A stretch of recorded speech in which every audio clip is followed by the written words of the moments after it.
This video is sponsored by Dubby Jitterless Energy Blend. Click on the link in the description and use the code PackerMan to save 10% on any order.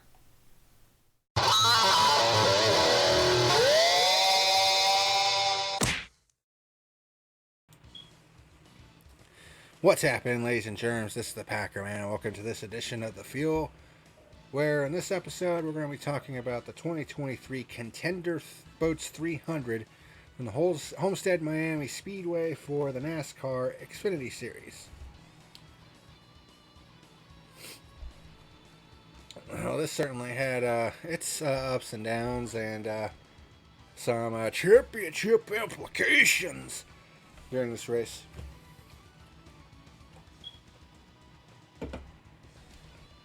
But Cole Custer, and you want to talk about being snake bit. This guy starts from the pole, led 114 laps of this race, and ends up just barely scraping the wall and cutting down his right front tire while leading this race handily. And then, to add insult to injury, he had too many men over the wall while they were making his unscheduled pit stop, and he basically lost even more time serving a pass-through penalty. And then on top of that, you had Justin Allgaier, who reported a vibration, and as it turned out, his left rear wheel was loose, so he had to come in and get that changed. So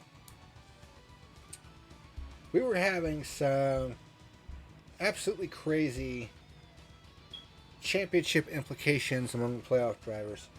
Chandler Smith, he got spun down the backstretch and collected Brett Moffitt after a four-wide situation with Brandon Jones and forget who the other guy was right off the top of my head. But he was involved in an incident. So, and Dale Jr. was in this race and did pretty good, although he accidentally doored his teammate, Josh Berry, late in the race. Whoops. He actually got loose in the middle of a three-wide situation and got up and into Berry, which resulted in a right front tire going flat for Berry. So that was a whoopsie doodle. Of course, that probably wouldn't happen if NASCAR didn't have the fucking blinders on, because there was a tire sitting on pit road for like 20 laps from, I think it was Jeb Burton's crew. One of their tires got away, and it was just sitting against the wall on the right side for 20 goddamn laps. And they decided on lap 165 to throw the caution because they finally saw the tire after 20 laps of it being there. Like, I swear to God, the officiating in this sport fucking sucks dick. Like, why? Again, this feels like the Bushy McBush Race 400 from a couple years ago. That dumbly named fucking race. We had a similar situation.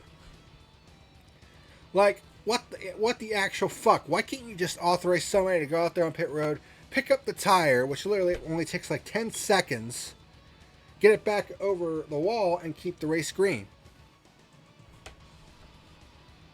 Why couldn't we do that? NASCAR officiating is fucking brain dead. They really are.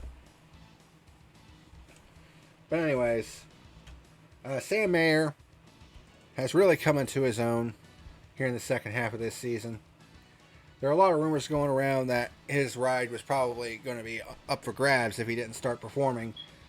And he would get his fourth win of the year in this race, his first on an oval. His first three were on road courses. But he had to work for it there at the end because John Herniewicz had managed to get up to second. He's been quick all year. And Riley Herbst, who won the previous week by 15 seconds, moved up to third. Herbst began challenging John Hunter Nemechek for second, which helped Mayer get a bit of a lead. He had like a 1.6 second lead. But then Herbst really started closing the gap to Mayer. It looked like his car was starting to get really, really loose near the end of that race.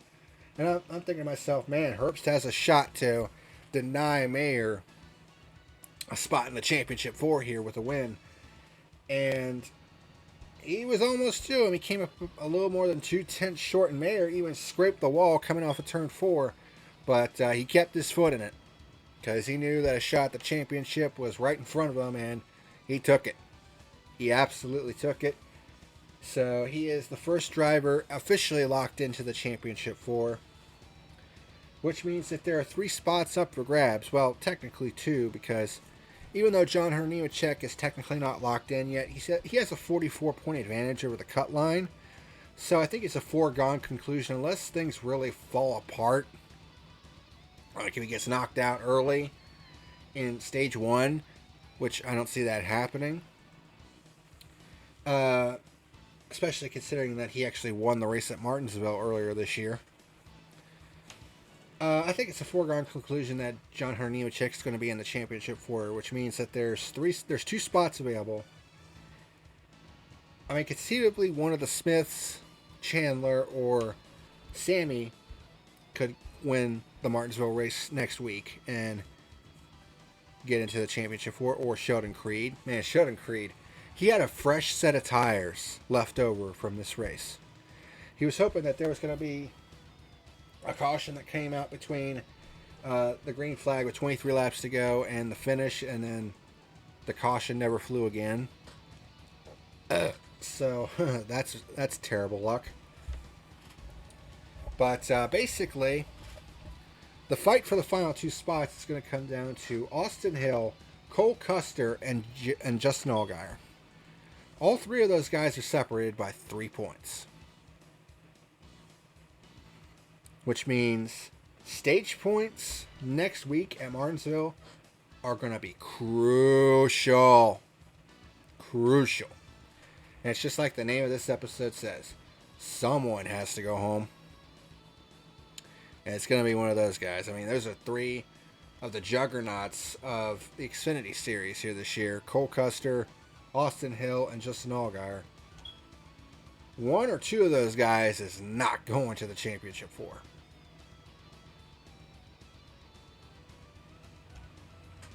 Who will it be? I don't know. Just have to wait and see.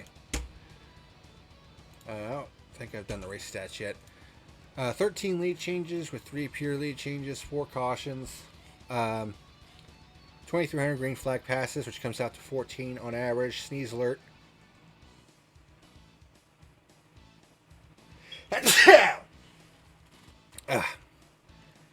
And Cole Custer led the most laps with 114 laps. So, much like the Truck Series, another solid race. We actually got another good finish.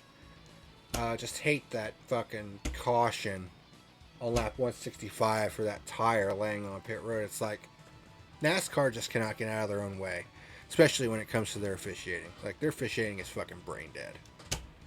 But other than that, this was a solid race, so that's all I can really say. So my final rating for the 2023 Contender Boats 300 at Homestead-Miami Speedway is a 6 out of 10.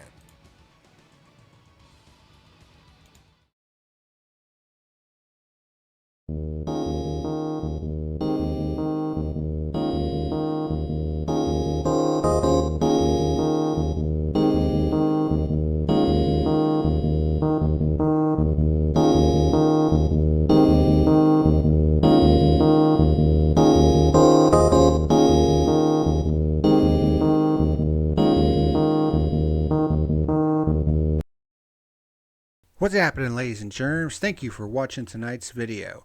If you're interested in sponsoring the channel, there is a link to my Patreon down in the description box below.